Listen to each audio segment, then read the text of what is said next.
J'ai ce rocher au milieu du passage parce que le mot offense signifie pour partie un lieu d'achoppement.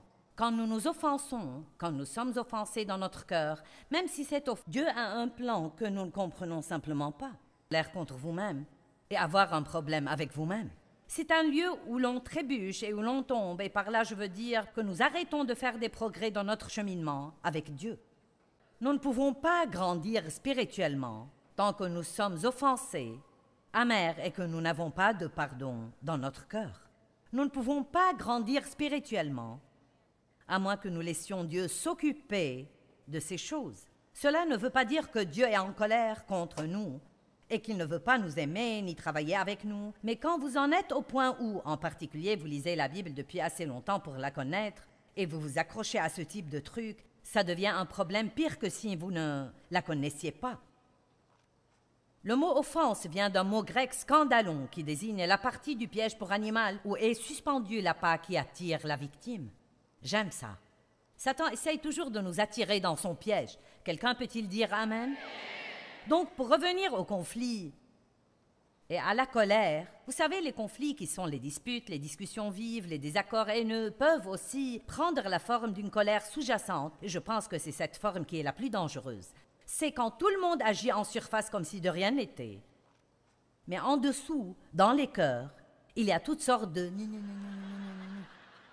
ou quand nous allons dans nos églises ensemble et nous sourions, loué soit Dieu, merci beaucoup Jésus, je t'aime de l'amour du Seigneur, quand vraiment, à l'intérieur, il y a du jugement et des critiques et vous êtes mécontents de ceci et mécontents de cela. Débarrassons-nous de ces trucs afin que Dieu puisse faire dans nos vies ce qu'il veut vraiment faire. Et quand je dis de nous en débarrasser, nous ne le pouvons pas sans l'aide de Dieu. Mais je vous dis que nous allons devoir lutter dans le Saint-Esprit pour apprendre à être paisibles et à nous entendre avec les gens. Je vais vous enseigner 5 façons de vous entendre mieux avec les gens. Ça m'a pris un peu de temps avant d'y arriver, mais j'ai dit à Dave, aujourd'hui Dave, je vais t'apprendre 5 manières de t'entendre mieux avec moi. N'est-ce pas génial? Psaume 133. Comme il est bon et plaisant pour des frères de demeurer ensemble dans l'unité. C'est comme l'huile précieuse versée sur la tête qui coule sur la barbe d'Aaron, le premier grand prêtre, et qui coule sur le col et les pans de son habit, consacrant le corps entier. Maintenant, ce dont il est question ici, c'est l'onction qui était versée sur les prophètes, les rois et les prêtres quand ils étaient oints pour le service de Dieu. Ils prenaient en fait une bouteille d'huile et en versaient assez sur toute leur tête pour qu'elle coule complètement sur eux, les consacrant et les mettant à part pour le service de Dieu. C'était cela qu'on appelait être consacré. Vous êtes mis à part pour le service de Dieu, comme ce verre qui contient mon nom. Il ne sert pas pour des tas d'autres trucs. Ils le mettent dans une boîte et ça ne sert qu'ici pour mon nom. Bien, vous êtes la boîte de Dieu. Vous êtes un vase de Dieu. Et il a investi beaucoup dans chacun d'entre vous en tant que croyant en Christ. Il s'est investi lui-même en vous. Il est en vous. Et vous êtes mis à part aussi longtemps que Dieu le veut pour son usage. La Bible dit que nous avons été achetés à grand prix. Nous ne nous appartenons plus et que nous devrions honorer et glorifier Dieu, même dans nos corps. Or, chaque croyant a une onction. Il n'est pas nécessaire qu'on nous verse une bouteille d'huile sur la tête, même s'il existe l'onction d'huile par laquelle nous pouvons oindre les gens pour le ministère ou oindre les malades en priant pour leur guérison, mais nous recevons le Saint-Esprit, l'onction du Saint-Esprit, quand nous recevons Jésus-Christ. Et cette onction nous rend capables, elle nous permet de faire tout ce que nous avons besoin de faire dans la vie. Jésus nous sauve. Et le Saint-Esprit nous équipe pour vivre ouvertement la vie chrétienne. Il n'est pas suffisant d'être juste sauvé et aller au ciel quand vous mourrez. Nous sommes supposés avoir une influence sur les gens ici. Nous sommes supposés pouvoir sortir dans le monde et vivre la vie chrétienne dans notre vie quotidienne dans laquelle nous n'avons pas même le besoin de prêcher un tas de sermons aux gens. Nos vies devraient être un sermon. Et mon grand souci à l'époque que nous vivons aujourd'hui, de plus en plus les chrétiens commencent à se conformer au monde. Alors que ce que nous devons faire, c'est se distinguer. Pas d'une odieuse manière religieuse, mais il faut que nous fassions une différence. Et donc, Dieu nous a donné cette onction pour nous permettre de nous occuper de tous les problèmes que nous pouvons avoir. Nous avons cette onction. 1 Jean 2, 27 dit qu'il y a une onction qui demeure en chaque croyant et que cette onction nous enseigne. Elle nous enseigne ce que nous devrions faire. C'est le leadership du Saint-Esprit. Donc nous l'avons. Tout le monde dit nous l'avons. C'est une chose de l'avoir. C'est une autre chose qu'il soit libéré dans sa totalité dans votre vie. Vous souvenez-vous quand Marie s'est approchée de Jésus avec ce petit vase d'albâtre d'huile parfumée? Le parfum dans le vase valait 1 année de salaire. Et il y a une chose importante dans ce passage, c'est qu'elle l'a brisé et elle l'a versé sur Jésus. Elle l'a brisé et elle a versé le doux parfum. La chose que je pense nous ne comprenons pas, et je ne l'ai pas compris pendant longtemps dans ma vie, c'est que nous sommes juste remplis de bonnes choses.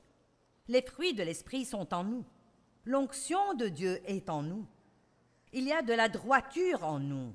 Il y a l'amour, la joie, la paix, la patience, la bonté, la gentillesse. Toutes ces choses merveilleuses sont en nous. Nous avons des aptitudes en nous. La puissance créative est en nous. Mais le vase d'albâtre, qui est la coquille extérieure, doit être brisé de manière à ce que les bonnes choses en nous puissent être déversées. Maintenant, quand je dis briser, ne laissez pas ce mot vous effrayer. Ce n'est pas une mauvaise chose. Cela signifie simplement que la rébellion dans notre chair, ce désir de diriger nos propres vies et de faire les choses à notre façon, doivent arriver à un stade où nous les livrons à la main de Dieu et nous voulons la volonté de Dieu davantage que notre propre volonté. Il y a une soumission qui doit prendre place.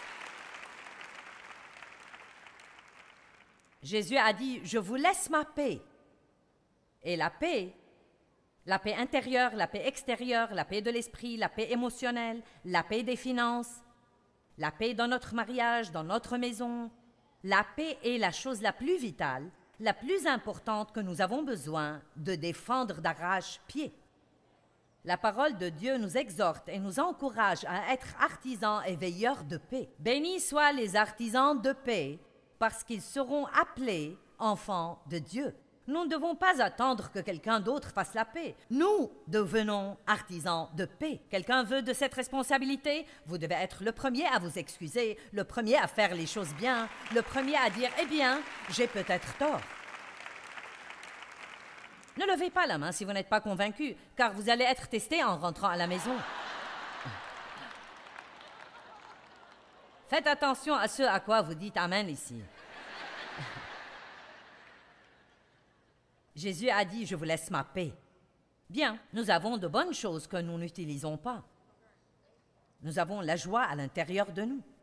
Dans le psaume 133, il est dit que l'unité est comme l'onction d'huile. Et ensuite, on continue, verset 3, c'est comme la rosée de l'Hermon qui descend sur les montagnes élevées et la rosée qui descend de la montagne Sion, car c'est là que l'Éternel donne la bénédiction, la vie pour l'éternité. Donc, où est cette bénédiction? Pas là où il y a la guerre et les problèmes et les frustrations et les vexations et la haine et l'amertume et le ressentiment et l'offense, mais il y a une bénédiction là où il y a l'unité. Il y a l'onction là où il y a l'unité. Donc, laissez-moi être très simple.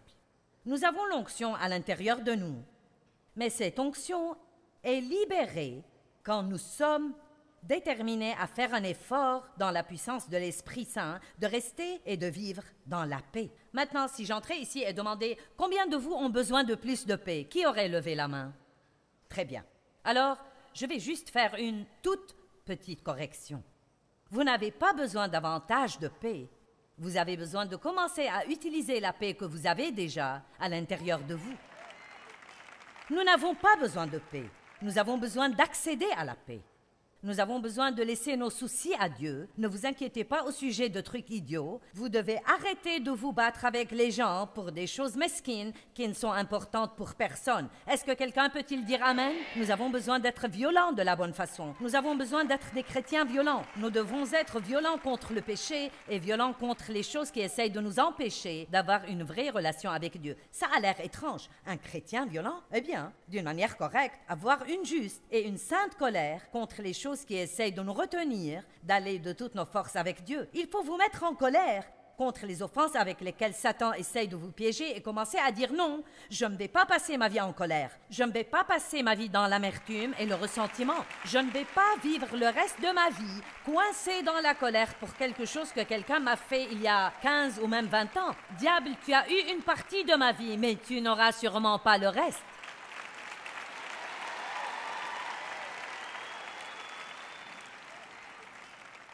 Il y a quelque chose que j'aime partager et vous avez besoin de frapper de votre saint pied sur le sol et prendre une décision.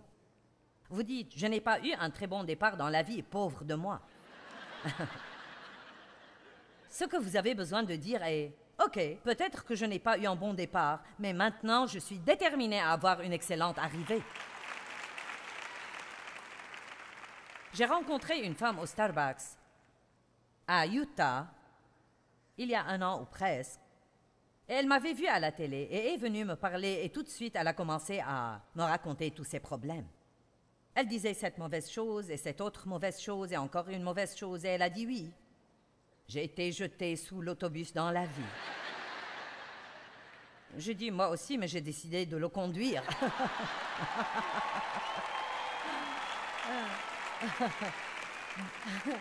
Donc, vous pouvez rester en dessous du bus si vous voulez, ou vous asseoir sur le piège du conducteur et ne pas laisser gagner tous ces trucs qui veulent vous détruire et avoir le succès. Nous avons tous besoin d'une forte onction. Je pense qu'il faut parler davantage de l'onction dans l'Église aujourd'hui. Nous devons entendre davantage de bons messages sur l'onction, parce que l'onction est la présence et la puissance de l'Esprit Saint. Quand il versait toute cette huile sur la tête des prêtres, des prophètes et des rois, c'était juste le symbole de la puissance du Saint-Esprit descendant sur eux, leur permettant d'accomplir la tâche, la mission que Dieu leur donnait de faire. Oindre veut dire frotter partout. J'aime ça. Nous sommes loin du Saint-Esprit. Cela signifie que nous sommes frottés partout avec le Saint-Esprit.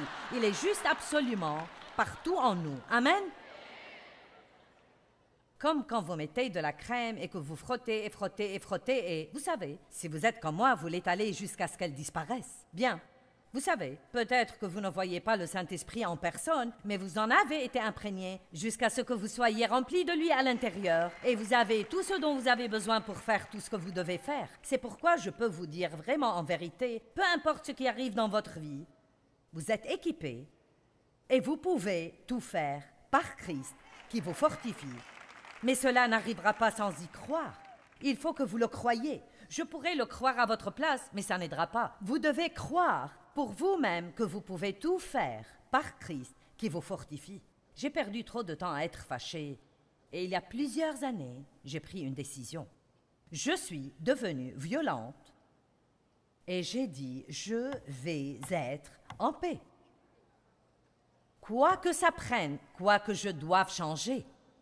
Parce que pendant longtemps, je voulais juste « si Dave changeait et les enfants changeaient, si tout ça dehors changeait, alors je pourrais être en paix et être heureuse et aimer ma vie. » Vous savez ce que j'ai découvert? Le monde ne va pas changer. En fait, si, il devient pire. Donc, ce qu'il faut vraiment faire, c'est changer la façon de nous en occuper et apprendre que nous ne sommes pas obligés de nous fâcher contre tout. Combien d'entre vous ont compris aujourd'hui qu'être en colère contre un problème ne le change pas d'un iota? Ça n'y change absolument rien. Mais ça nous fait pas mal de tort. Même Jésus a reçu l'onction pour la mission de Dieu.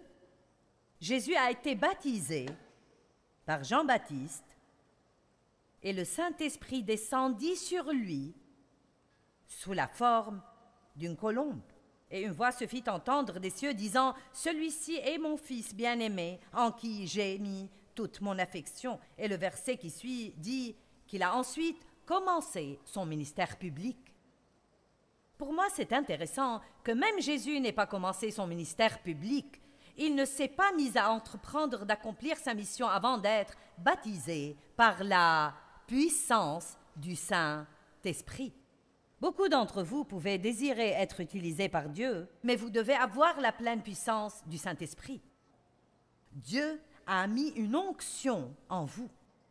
Et quand vous commencerez à faire ce qu'il vous demande, il vous aidera à le faire. cette onction va se libérer en vous. Quand vous êtes loin, les choses fonctionnent. Il y a un courant. Quand il n'y a pas d'onction, tout est très difficile et dur. Amen. Voyons ce qui gêne l'onction. Nous sommes loin du Saint-Esprit. Donc, nous ne voulons pas lui faire de la peine, n'est-ce pas? Nous ne voulons pas vexer ou attrister le Saint-Esprit. Nous ne voulons pas entraver le Saint-Esprit. Nous voulons que cette onction coule librement dans nos vies. Éphésiens 4:30. N'attristez pas le Saint-Esprit que Dieu vous a accordé. Ne l'offensez pas. Nous sommes en train de parler d'offense. Nous pouvons offenser Dieu. N'est-ce pas étonnant? Combien d'entre vous préféreraient ne pas offenser Dieu? Ok. Et n'offensez pas ni attristez le Saint-Esprit de Dieu par lequel vous avez été scellés, garanti et marqué pour le jour de la rédemption. Verset 31. Voilà comment éviter d'offenser le Saint-Esprit. Que toute amertume et indignation et colère, passion, courroux, mauvaise humeur, ressentiment, antipathie et animosité, querelle, bagarre, discorde soient enlevés du milieu de vous. Qui comprend cela? Ce qu'il dit ici est que la meilleure façon de ne pas offenser le Saint-Esprit est de se débarrasser de toutes ces offenses, amertume, colère et ressentiment. Nous pourrions aller tellement plus loin si nous arrêtions tous juste d'être furieux. Mais je ne crois pas être en colère contre personne. Bon, donne-moi une semaine et regarde ce qui arrive. C'est quelque chose que nous sommes tous tentés de faire de manière différente. 1 Pierre 3:11, c'est un formidable verset. Je ne vais pas prendre le temps de le chercher. Mais il a eu une influence sur ma vie et il y est dit « lutter ». Nous sommes supposés nous tenir éloignés des luttes, mais cependant nous sommes supposés lutter. Efforcez-vous de vivre en paix avec Dieu, avec vous-même et avec votre prochain. Donc nous voyons 3 types de relations où il nous faut être certains d'être en paix. Nous devons être en paix avec Dieu. Cela arrive quand on a une conscience pure. Repentez-vous vite quand vous avez fait quelque chose de mal. Juste en gardant les choses claires entre vous et Dieu sans avoir un tas de trucs que vous essayez de cacher. Dieu sait tout de toute façon. Il n'y a donc aucune raison de cacher quoi que ce soit. C'est comme, eh bien, ça ne sert à rien. Paix avec Dieu, paix avec vous-même, paix avec votre prochain. Mais je veux vous parler sur le fait d'être en colère contre Dieu. Parce que, aussi idiot que ça paraisse, il y a des gens qui sont fâchés contre Dieu. Et pourquoi le sont-ils? Ils sont en colère contre Dieu parce que les choses ne se sont pas passées dans leur vie comme ils pensaient qu'elles auraient dû. Ou il semble que quelqu'un d'autre a mieux été traité qu'eux et ils sont un peu en colère pour ça. Bien, je suis plus spirituel qu'eux et ils sont davantage bénis que moi. Qu'est-ce que c'est que ça? Je ne comprends pas.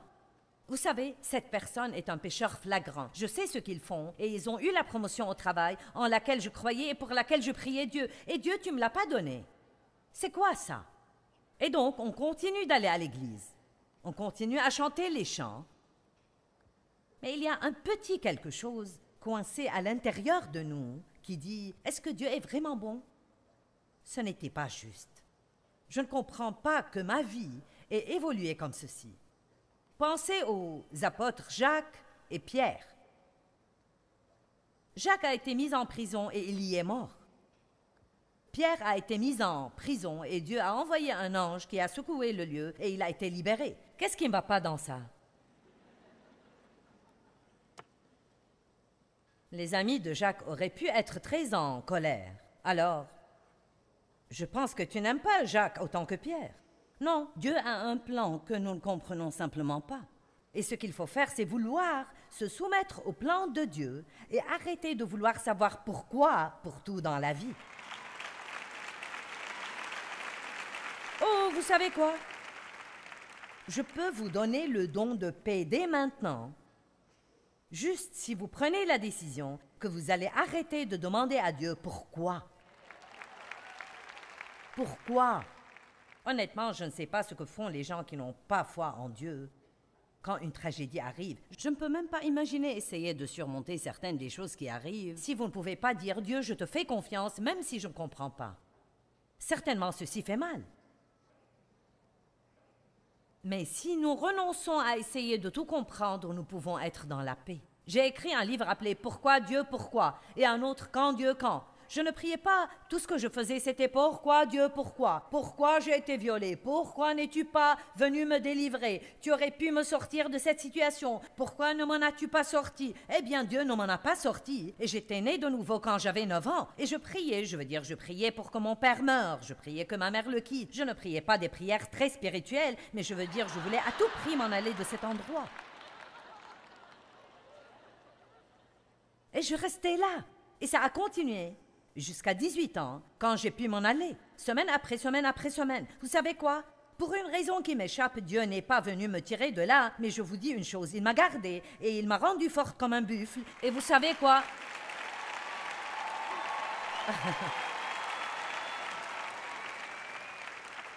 Vous voyez quelqu'un devant vous qui n'est pas intéressé d'un iota de laisser tomber.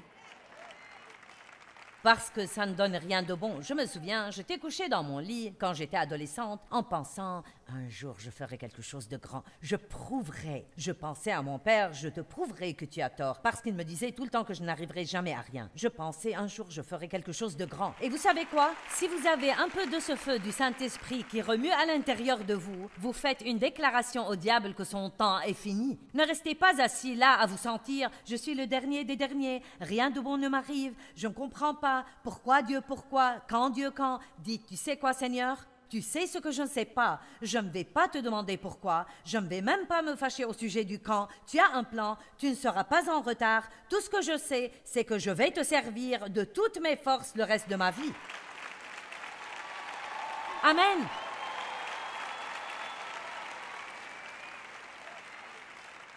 Amos 3:3 dit « 2 hommes marchent-ils ensemble sans en avoir convenu? » Vous ne pouvez marcher avec Dieu sans vous être mis d'accord avec lui si vous êtes fâché contre lui. Et vous savez quoi, aussi bizarre que cela paraisse, il y a des gens ici aujourd'hui, vous avez un problème avec Dieu. Vous êtes juste un peu, une petite place par là, vous avez juste ce petit, vous savez. Je ne sais pas. Si je fais confiance à Dieu, je lui ai fait confiance et j'ai été blessée. Eh bien, si nous sommes blessés, c'est peut-être que nous avons cru à Dieu pour notre plan.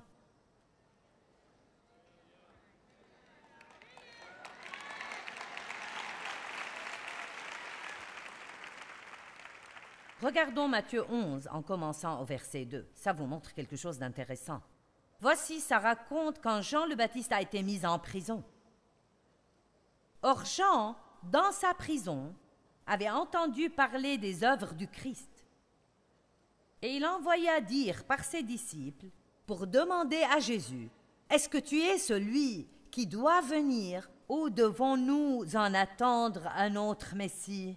Pour commencer, Jean savait très bien depuis le baptême que Jésus était le Christ, car il était celui qui avait dit « Voici l'agneau de Dieu qui enlève le péché du monde ». Il était celui qui l'avait baptisé et qui avait vu le Saint-Esprit descendre sur lui sous la forme d'une colombe. Mais bien qu'il l'ait vu de ses propres yeux, quand il s'est trouvé dans une situation difficile, et nos émotions commencent à céder. Alors que nous avons des problèmes depuis longtemps, tous les autres disciples sont dehors à courir partout avec Jésus. Les gens sont guéris, les morts sont ressuscités, les démons sont chassés. Et Jean est là, en prison, et c'était lui, le gars qui errait dans le désert tout seul toutes ces années, en attendant d'être le précurseur de Jésus-Christ.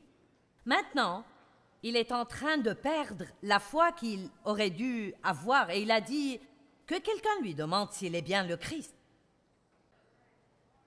Quelquefois, nous nous demandons cela aussi. Bon, considérant ma situation, je veux dire, est-ce que tout ça est vrai? Je ne sais plus. J'ai prié, j'ai cru, je suis allée à l'église, j'ai donné. Rien ne s'est passé pour moi. Est-ce que ça existe vraiment? Dieu ne veut jamais que nous pensions de cette façon. Alors il a envoyé un message en retour. Il a dit, allez annoncer à Jean ce que vous entendez et voyez.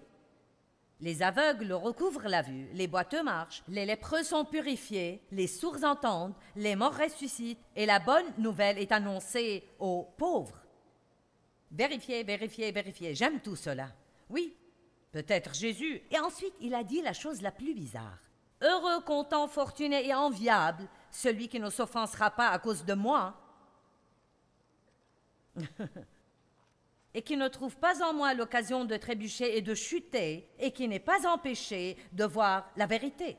Donc, peut-être qu'il dit à Jean, regarde ce que je suis en train de faire. Maintenant, ne t'offense pas parce que tu es en train de vivre quelque chose de différent de ce qui arrive à tous les autres. Parce que si tu t'offenses, tu vas trébucher et tomber. Et en substance, il était en train de dire, tu ne vas pas être capable d'achever correctement si tu t'offenses. Et puis une autre chose à laquelle je pense qu'il faisait allusion, c'est qu'en fait, peu de temps après cela, le héros de tout ce mouvement chrétien était sur le point de mourir dans une faiblesse apparente, suspendu à la croix. Eh bien, qu'est-ce que cela? Beaucoup d'entre eux pensaient qu'il allait instaurer un royaume terrestre. Il n'arrêtait pas de leur dire que non, mais ils ne le comprenaient pas vraiment. Il disait essentiellement, votre héros va partir. Je ne serai plus là pour vous. Écoutez-moi, qu'est-ce qui s'est passé dans votre vie quand Jésus était endormi à l'arrière du bateau? Qui d'entre vous a eu des choses tristes, mauvaises, douloureuses qui vous sont arrivées et il vous a juste semblé que Dieu n'était pas là? Voyons voir vos mains. Vous savez quoi? Ce genre de choses arrive à tout le monde. C'est un test de votre foi. Et nous devons traverser ces choses et dire, peu m'importe à quoi ça ressemble et comment je me sens, peu m'importe ce que je vois, peu m'importe combien de temps ça prend, Dieu est ma réponse à tout dans la vie. Je crois vraiment en Dieu et je ne vais pas perdre ma paix.